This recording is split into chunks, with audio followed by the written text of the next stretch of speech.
I'm like, well, You this can't have it. is what they get. And so it just might not I'm like, be okay, right. like I don't Why care, this is super Right. weird. but it's just gonna make everyone's lives easier. Yeah. We could just set up our own channel. I'm like, oops, that videos from home. I know, right? Okay, he says to go. All right. Oh.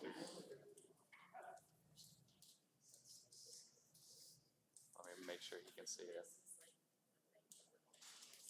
Are you publishing us right now? You're live? It says that I'm live. Okay. All right, guys.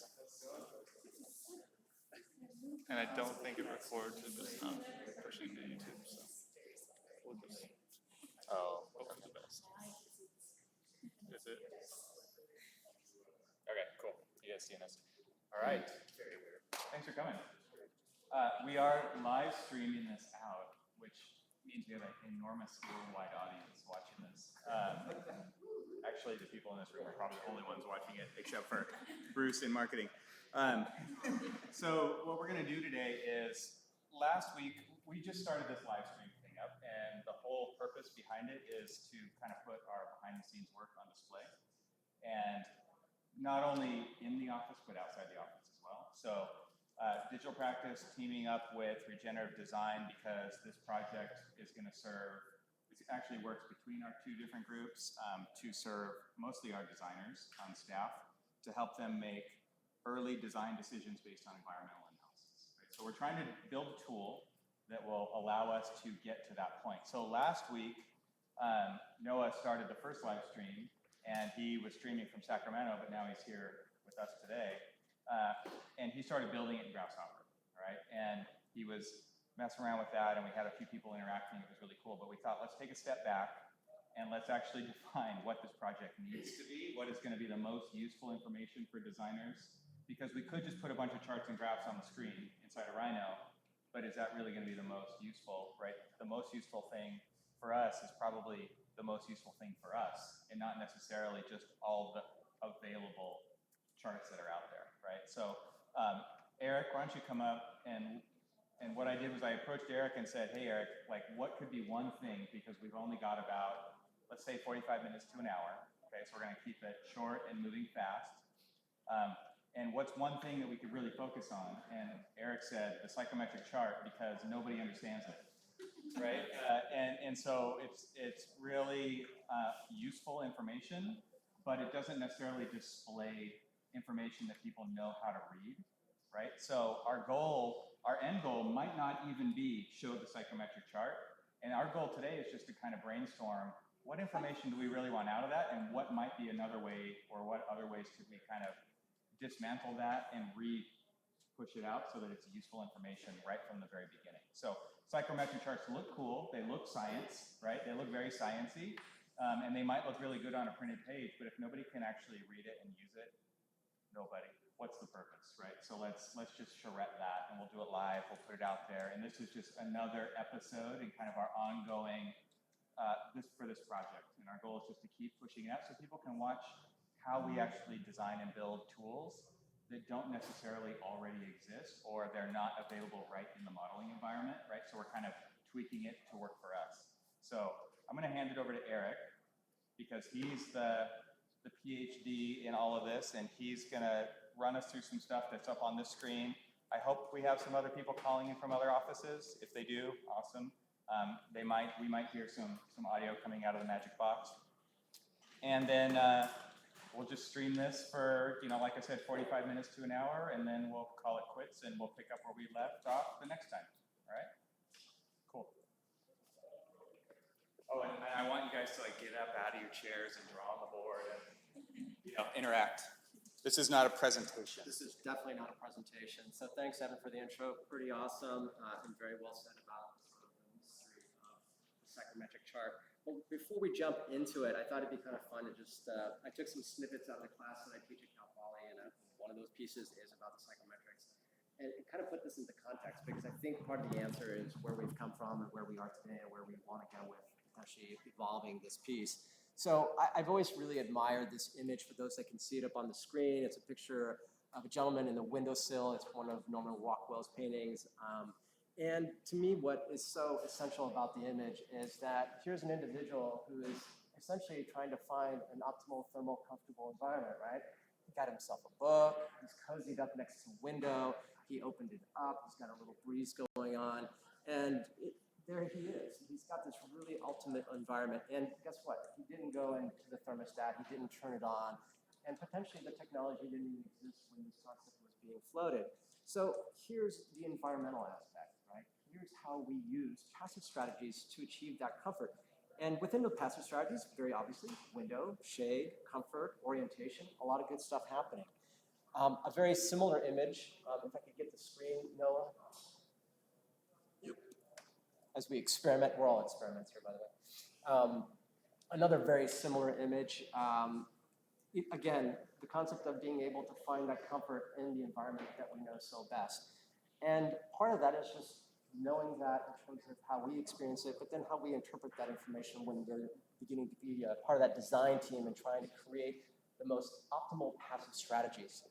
And then, of course, now we're hit with this psychometric chart, right? That somehow we're supposed to digest as architects, find out where we are within this labyrinth of lines, and then determine how we achieve comfort, but through only one mechanism. And that mechanism is through active systems. So turn on the heating, turn on the cooling, whatever it may be, add some humidity to the air, take it out, whatever the concepts are, right? So when this came about, this really kind of reshaped how we deal with the environment, especially how we deal with passive strategies as architects. Because we turn it over to the mechanical engineer and say, you know what, here's the chart, figure it out. Tell us how we get there mechanically. So when did this all sort of take place? I think many of you already know a little bit of the history, but in 1902, this gentleman, owner of this printing industry in Brooklyn, New York, approached a mechanical engineer and said, you know what, my ink cannot bind to the paper. There's too much moisture in the air. And he asked the guy to figure it out. Solve me a system so that my inks can bind and I can produce my paper. And so then, of course, this gentleman being seminal in the industry that we know so well, Mr. Carrier, innovated a system using ammonia, and I won't get into the whole process, but in order to basically pull that moisture out of the air such that the inks can bind. And so there he goes. He goes off and creates this amazing system, again, early 1900s, and as a function of this, and surprisingly so, yes! Something really amazing happened, okay? So what? Did he invent air conditioning? Did he invent a method to regulate humidity? Or did he invent the summer blockbuster? Okay, I know some of my students already know the answer because it's part of the quiz. But in fact, he basically invented all three of those pieces, okay? Because the summer blockbuster was a function of getting people out of their hot spaces at noon or around 1 o'clock into the movie theaters, okay? And movie theaters, back then, you know, on their walls, not only did they announce the show, but they also announced that it is cool, right? Their spaces are cool. And that's when all this started to unfold and literally triggered mass development throughout the Sun Belt in the United States. And a quote that I found from Carrier, which I thought was really revealing, but for him, being able to invent air conditioning for the masses was getting people out of the dark ages, which I think, I don't know if pre-1900 was necessarily the dark age, and now all of a sudden to be able to achieve human comfort. There's no regard for the passive strategy, okay? And that's where the psychometric chart reemerges. Air conditioning is made to the masses. And if you start to look at population densities, 1950s, 1960s, all along in the Sun Belt, Phoenix, 300% increase in population and residences. Why? Because air conditioning was made available. Everybody basically forgot passive strategies and moved on to being able to turn the thermostat on and off and make it happen. And everything comes back to the psychometric chart. This is how we solve our cooling and heating loads for a building. And that's what we use today. But in this equation, we're still struggling with how we deal with passive strategies. And that's kind of the intent, is how can we, collective here, rethink this psychometric chart such that it becomes a useful tool, not only for mechanical engineers, we'll leave them with that, but for architects, you and I, design teams. How can we access this information and sort of extract something of tremendous value? If I can have you go to either one of the psychometric charts, Noah. So we're probably all tremendously familiar with a couple of psychometric charts that you can find online. Andrew Marsh's psychometric chart, which is really just amazing, okay? This is fully interactive. You can turn on all the various layers and begin to define human comfort as a function of this thing. But the reality is it's still the psychometric chart, right? It still doesn't really dig deep into potentially how the design engages the psychometric chart. They are still sort of distinctly different in my mind, or I say unconnected. There's no binding between the two that I currently know of in such a rigor that I would hope this team would be interested in exploring. Climate consultant? And I'm sure that many of you are familiar with Climate Consultant, which begins to start to do this a little bit. And it's kind of like crunched up a little bit, but along that side of percentages of different types of passive strategies, there's also active, but there are some passive strategies in there. You know, there's natural ventilation, there's shading. This begins to tell us what if we did include those strategies. But the chart itself really isn't part of the design process because it's sort of captured in time. It doesn't really tell us the sort of active, continual involvement or real-time access to, let's say, your models or to the environment that you're working in. They're two entirely separate things. So as we started to think about this topic with Evan the other day, you know, here we are with this. I'm going to just kind of leave it sort of rudimentary in the context, you know, this active system that looks at things of temperature and dry bulb and enthalpy and relative humidity.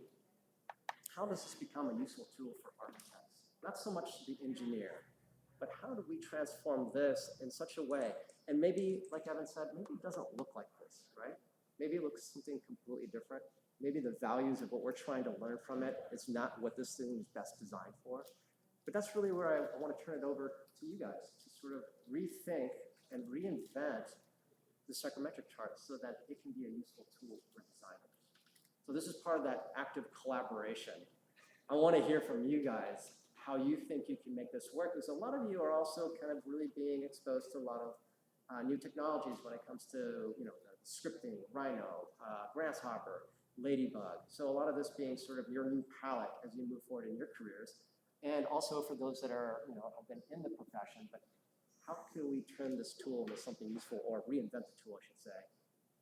Or maybe you like it for what it is and believe it's the best thing since sliced cheese and you don't want to touch it because you use it every day, which I really doubt. So what is it that we want to do? So I want to turn it over to you if you've been, I know you've been brainstorming about this for quite some time, right? So any thoughts as to how potentially this connects to, let's say, you know, I'll just kind of draw the boxes being sort of representative of the design realm that we're in, but is there a connection between these pieces and, you know, sun, you know, wind, rain, light, all those elements, and then people, of course. I'm not going to draw a person. I'm not good at drawing people. I'll draw a stick figure. How about that?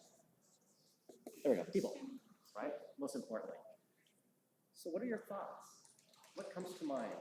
Has everybody used a psychometric chart at some point, right? I see a lot of nods. So there's, now how many of you have retained everything you learned about the psychometric chart? I won't hold it against you if you were my former students, but that's okay. So what are your thoughts? How could we improve this mechanism of information such that it benefits the design process? Any takers? I'm gonna pick on somebody. Jay, I know you're back there.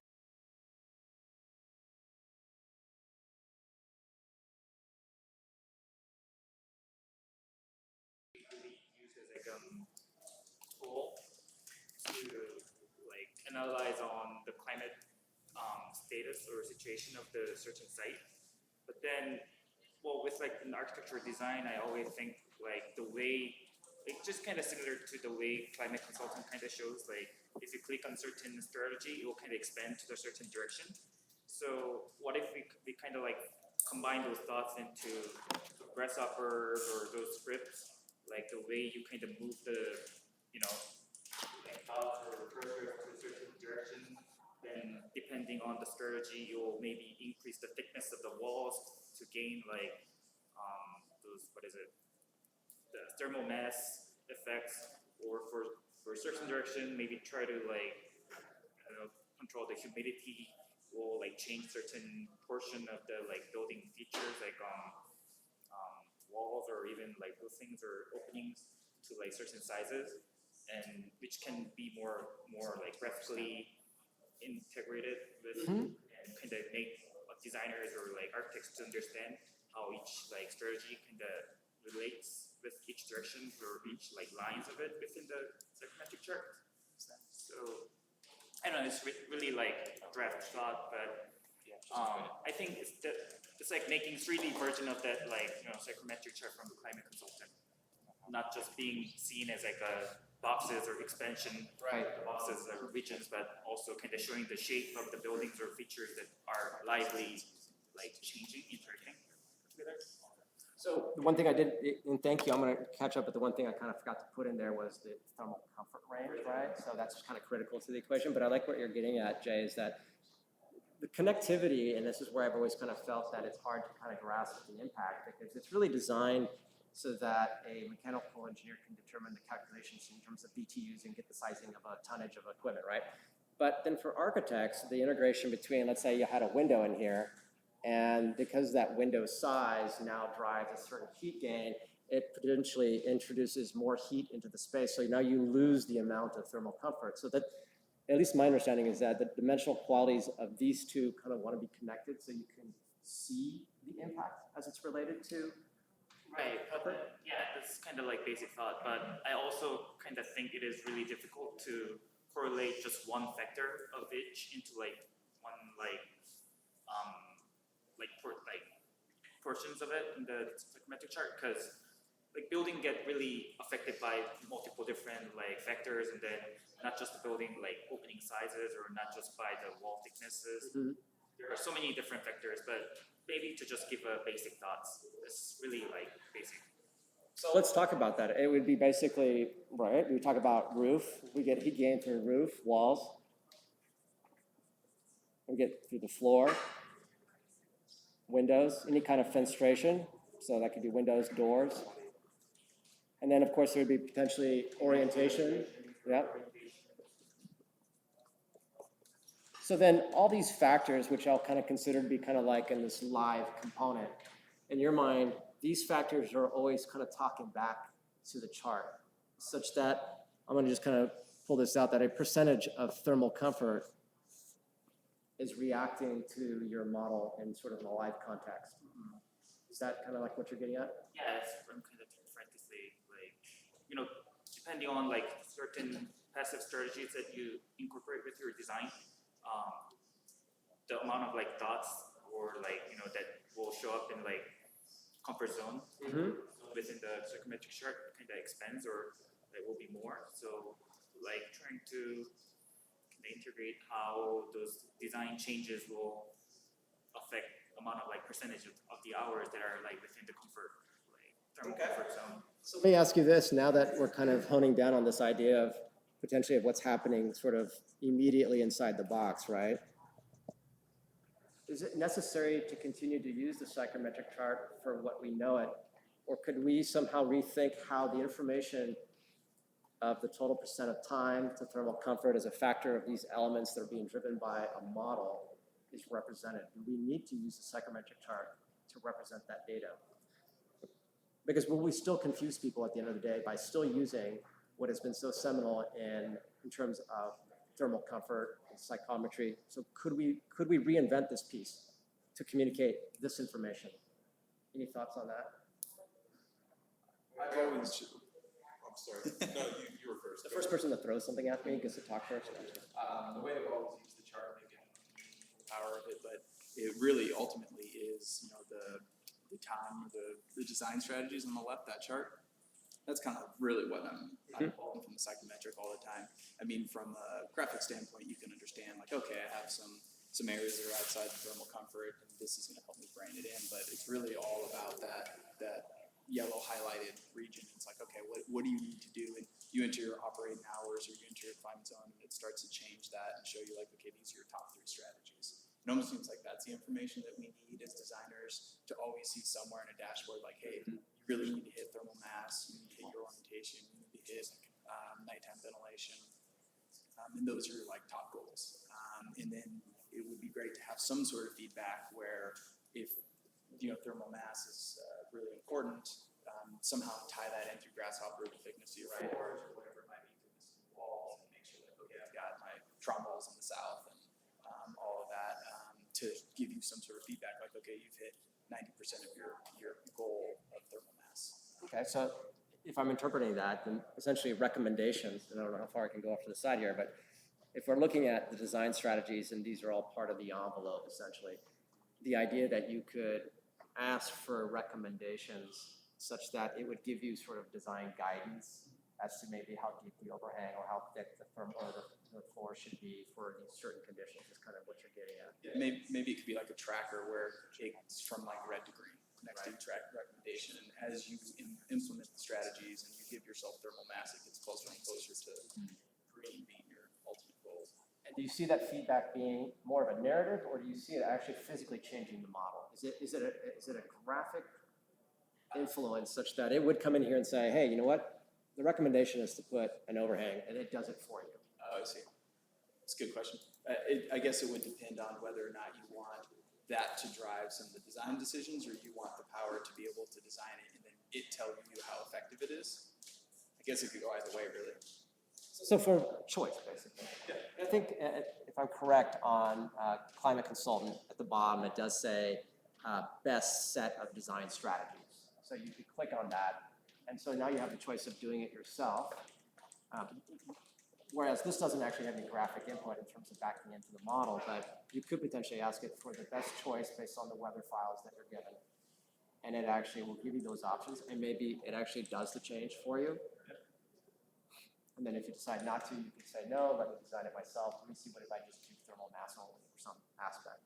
Okay, I'm liking where that's going.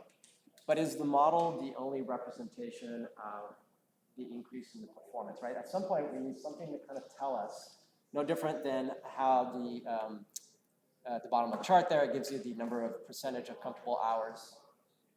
What's the feedback that you would seek in terms of the narrative aspect as opposed to the graphic input? There still needs to be something that kind of tells us what's the percentage of improvement, right? And is that percentage of improvement, coming back to the story, is like, does it need to be represented in a psychometric chart? And could it be, what would be a new way to represent or repurpose that information?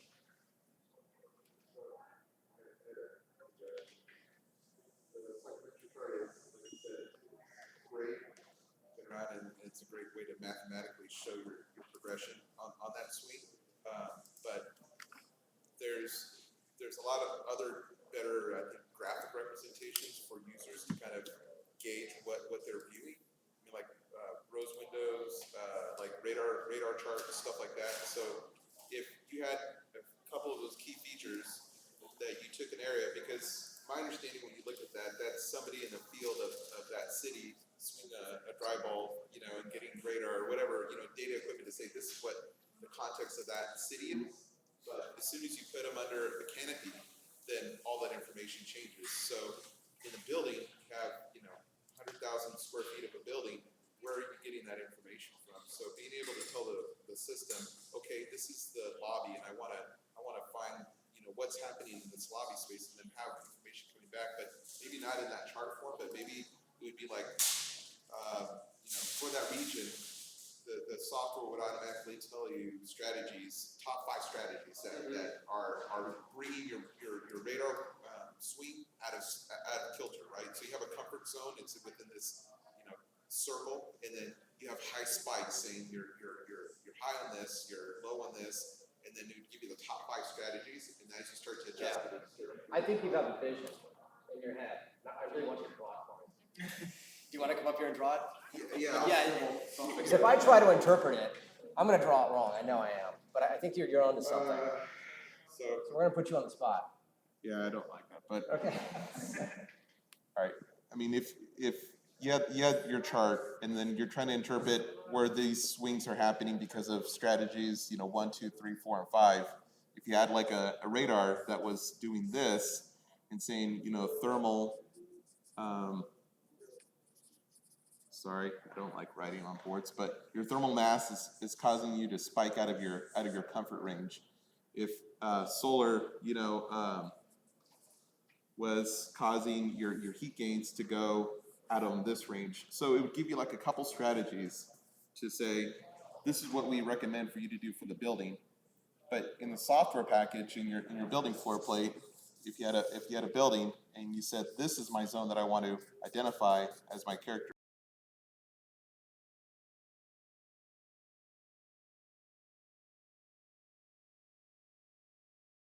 By, ventilation conditions, and then you would immediately start to see your swings coming back.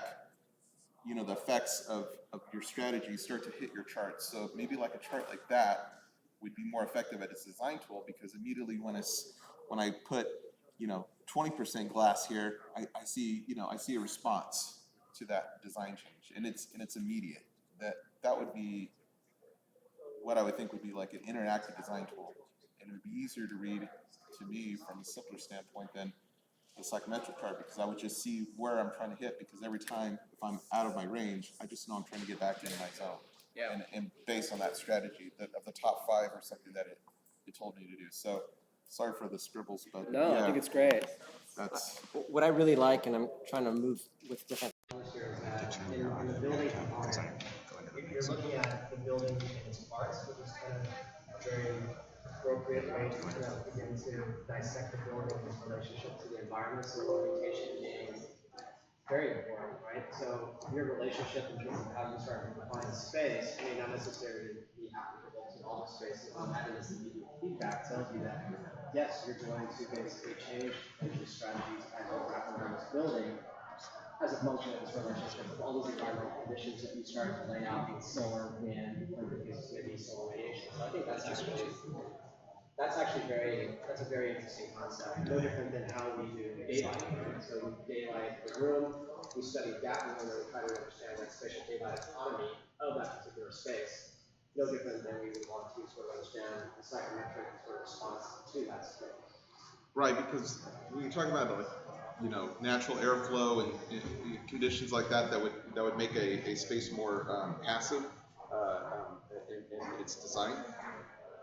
I'm not quite sure how software typically takes that building envelope. Does it just take the whole building envelope? Because not all your patient rooms or school or classrooms or whatever are going to be circulated with air. So, if you're able to tell one spot, that's where I'm trying to design to, then I think the responses would be more in tune with your design solutions that you're making. Or you can say multiple spots. So you take, a tower of patient rooms, and you say, these are the average patient rooms that I want to get responses to, then your design decisions can be averaged out on a wall or a skin facade. So there are ways, and we're not going to get into the technical aspects, but basically there are ways so that you focus on, let's say, a room within a building and only one of the sides is exposed to the environment.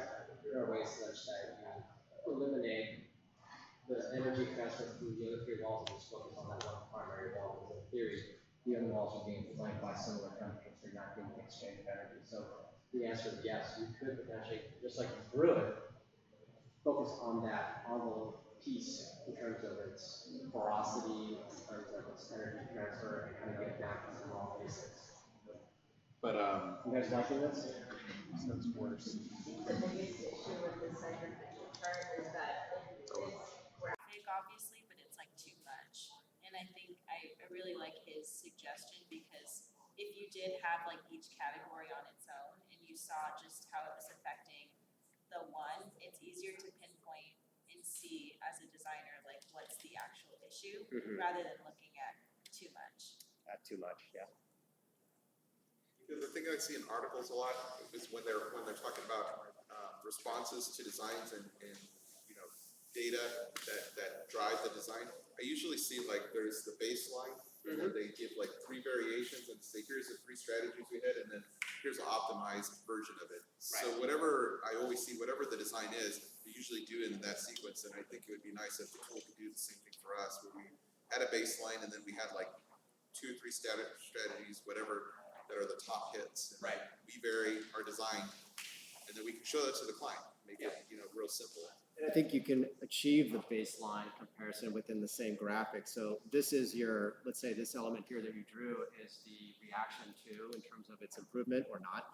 But within this, there could be the inner component that is the baseline that you're comparing to, and then maybe there's a sort of a summary of percentage better than in this particular response to what you're trying to achieve. And so everything would be sort of encapsulated in the various, if there were 4 pieces that you're examining, you could get that response to come back through an environmental analysis and immediately tells you what the percentage of improvement is, taking into function the various passive strategies that you're trying to basically manipulate, or you're asking for a recommendation, either way. Any other thoughts? If I remember correctly, like 2 years ago, we used a program called HEAT. Yeah. So it was, I guess similar to this, where you would model it, give a location, and sort of put the openings in. But it was super basic modeling, but it all worked with charts as well. It literally just worked with, if it was green, then you were doing good versus red. Yeah. But you couldn't apply any skins or any, I guess, more design-based Right. components to it. Sure. So that's sort of what I guess I would want to see, something like HEAT, but implemented with the actual model of So you're thinking in terms of like energy, like carbon footprint, the or what kind of metric would be important to you? thermal comfort. Thermal comfort. Okay. Understood.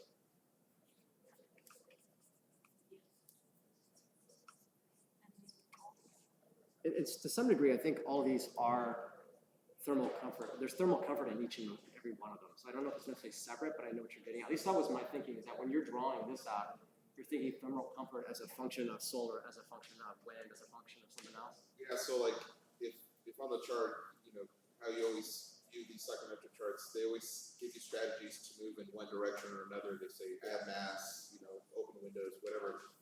But in here, if you took those strategies, top hit strategies that would have the most effect in your zone, Yeah. then you put that as your category, then I think in that radar chart, it would be swings of what was, you know, high or low. Like, you know, you increase the thermal mass by doing so much, and then it brings you back into the zone of what you're saying, the comfort zone, right? That just relatively shows what that thermal your psychometric chart would show you in a quadrant as your comfort area. It would always kind of refer you back to the comfort area.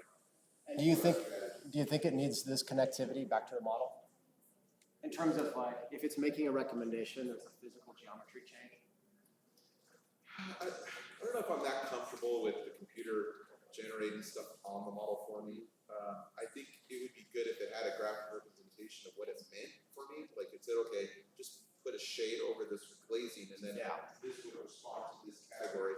Then let the designer go in and figure out what works and what doesn't work. Because if you let the software do it, then I feel it's a little bit compromising to the design flow, because then you're thinking this is the most optimized version of it, but the computer's just thinking of math of what it needs to try to do, rather than thinking of the design of what the building can do. So I'd rather have it just give me a suggestion of what it's doing as its data input, and then let me go and vary. So more of like a flow, a throughput, and less of that. Okay. Any other thoughts?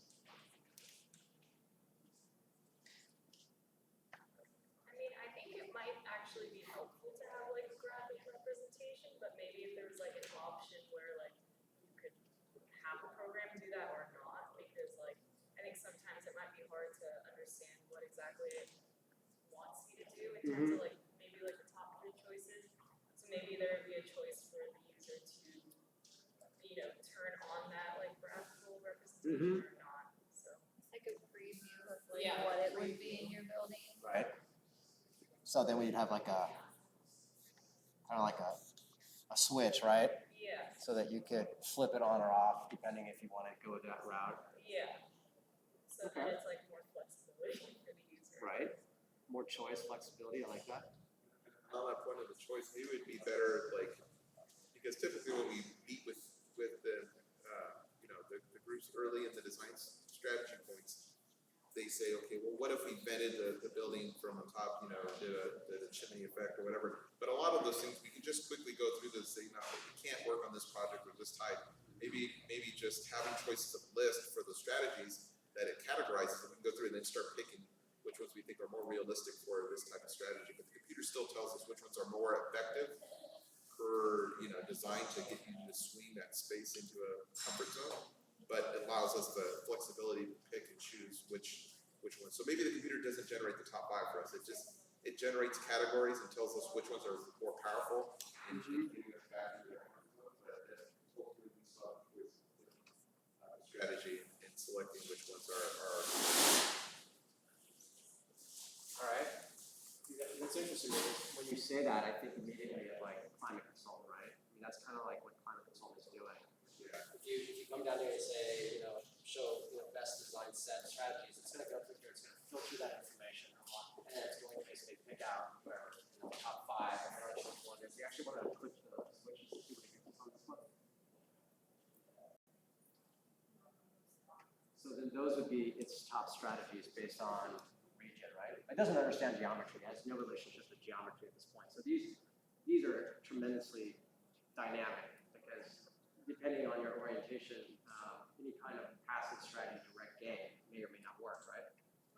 Depending on the orientation. So the idea that you can still be able to do this, but it's constantly talking back to the model, I think is what we're trying to get at.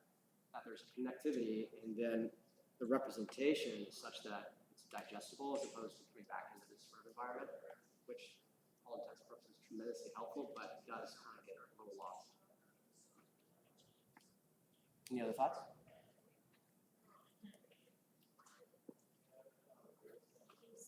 When we talked about, I think these central elements, right? We have an envelope, we have environmental conditions.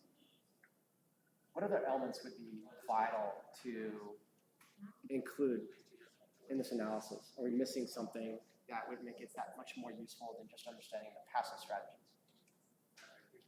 Human input is also, so you're using those because you might have usage for certain areas. You have, a room that has 20 people in it, or a room that has, 400 people traveling in an hour in that space. So I think a way to tell the computer that the average peak use for that room and how many people would be in there. How would we get to this information in terms of people? Usually it's user-driven information, but you might have a baseline database that we might build up as a company. So that we can just take areas and do a baseline for the program space, what it would typically do. So with the baseline, would it have an occupant load factor? Or is that overstated? Or Occupant load based with the usage of the type. So like an office versus a surgery center, there would be peak times and loads, and there might be 24-hour, conditions on certain building types. So might be just like a baseline that we can fill in for certain program spaces. so you said something else, time. You said 24 hours, right? Yeah. So time would also be relatively important because obviously the strategies vary from day to night. Yeah, we have a lot of program spaces that after 6 p.m., the office shuts down. So why are we designing to a thermal condition for a space that's going to be not occupied after a certain time of the day? So knowing the operations of your facility, knowing how the spaces actually work, how many people are occupying it, would all be part of this dynamic element that begins to sort of expand and contract depending on what you're trying to achieve at a certain time of day. So like if you had, say, a hospital, and at 2 in the morning, you had 4 people walking in that space, that has less value than at 12 in the afternoon when you have 80 people in that space. So the design strategy should be swing towards when there's more effect for the multiple users rather than 2 a.m. Sure. The strategy should move. That makes a lot of sense. Yeah. Time, people, environmental factors, anything else? Energy, like how much energy is used for each thing. So that's it's gonna be a part of it all. Okay. So then each one of these has some kind of, I don't know how I'm going to represent that. I'll just, I'll pick something incredibly, some kind of BTU associated with it. Yeah. Is there something that could be used for glare? Because in conjunction with daylight for an athletics facility, for example, if you need a gym and you want as much daylight, but you don't want the glare to reflect off the surface, Right. how can you measure that so that you can find that right balance? Well, you're going to have daylight have some kind of daylight component coming into here. So now we're talking about potentially some kind of, SDA for spatial daylight autonomy in terms of how you're lighting space. There could be the annual sunlight exposure that can give us a little bit more sense of glare. So now all these things begin to talk to each other in terms of potentially what would be the optimal point for that to achieve. And since these already have a matrix associated with them, then that could be helpful in terms of then influencing or being influenced by. But I agree, I think daylight would be huge. No different than I think we're talking about wind being a factor for ventilation, if you want to experience or open up the porosity of the envelope or the windows. Getting kind of complex here. If we're talking about glare too, does that mean then should we maybe have it suggest materials to us as well? Like if we get that far into designing, like what type of glazing we should use, like if the floor is too reflective for a certain spot or time of the day. I don't see why not. Again, if we're starting to look at things where we're taking into consideration things like passive strategies of thermal mass, then it would be helpful if it told us what kind of mass we, where we want the mass and how much of it. Obviously, just pouring concrete doesn't necessarily mean you're achieving the results, but how much of it, where should we place? Is it more strategic? Is it next to the window? Is it more about collecting some of that sort of sensible heat is further back in the room? Is it a trauma wall? I mean, there's so many variations to it. But I like the idea that somehow it comes back and it begins to give us a sense of material, and this could also be applied to windows. What kind of windows, even though there's a certain performance there already embedded in it, but that could be definitely helpful in terms of the visual transmittance potentially. That would help with like issues of glare and daylight, and then overall energy. But I like the idea of material suggestion. It's getting deep. And you were afraid it was going to design for you. How are we doing on time now? Oh, we're good. We have 15 minutes. Okay.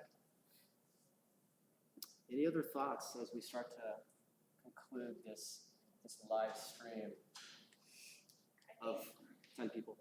I think that like the immediate context is also important because if you have a huge tree like on the south side, then that would be shading a lot of that wall.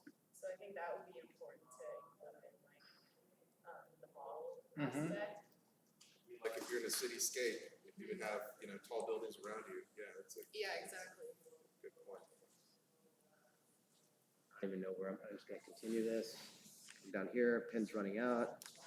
Because I think that would affect all of those different aspects. Because if you have like a huge skyscraper next to it, then you kind of have to have that in the model as well. Absolutely. I think there's a lot of apprehension to using things that are not within your control, like trees. So we're not allowed to take those credits, but maybe we should be considering that because it is part of the equation of how to reduce solar gains on buildings.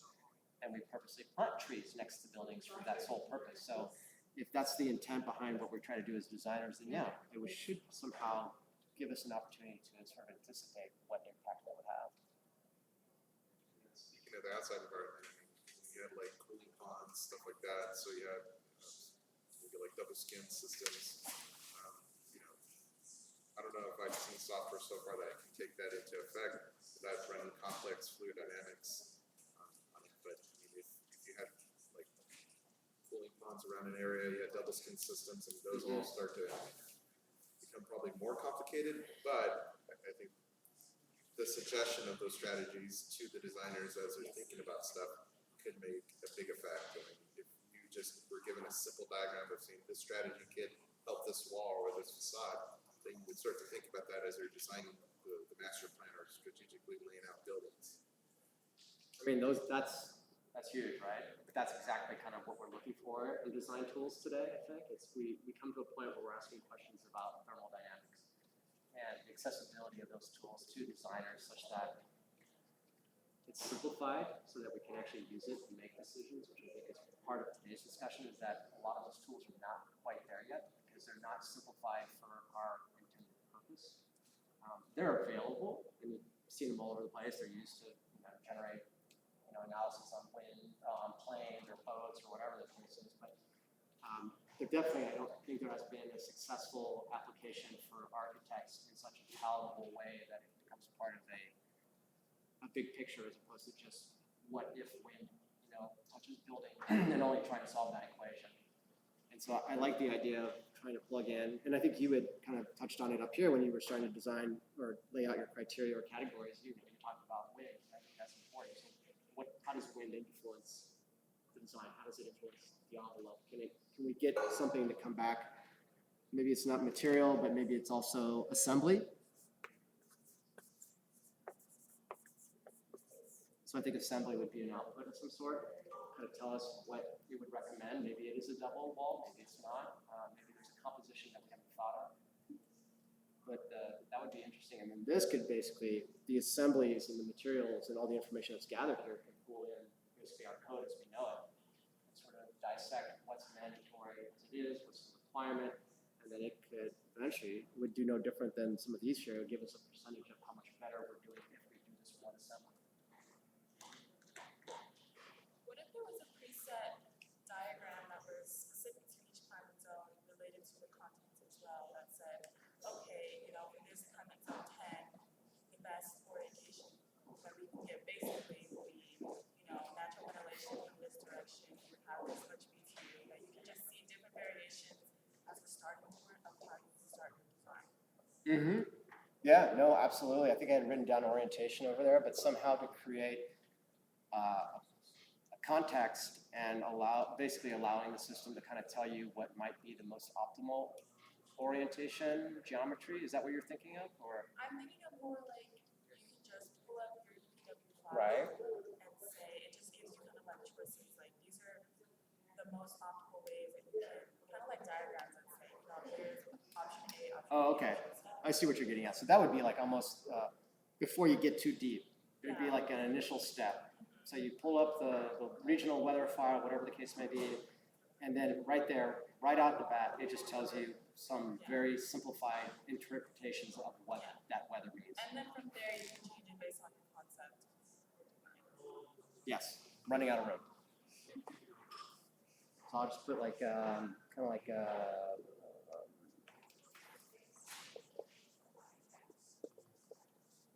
and weather files, and then some kind of interpretation of baseline strategies.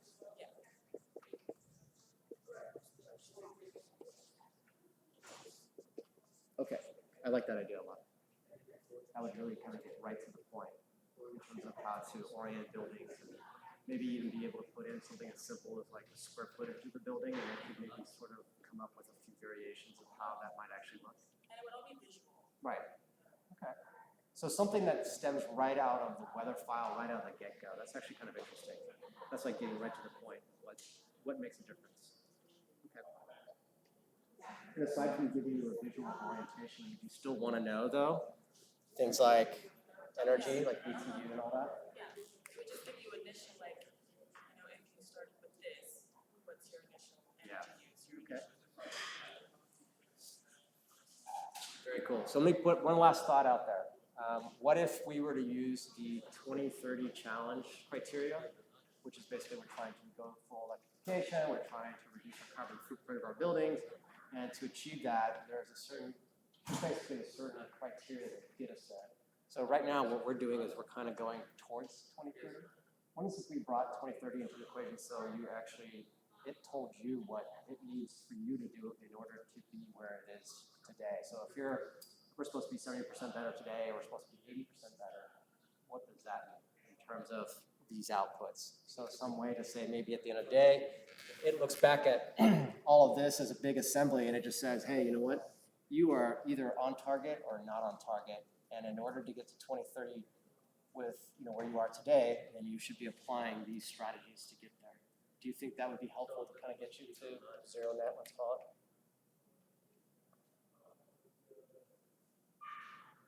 All right. What do you think? Yeah.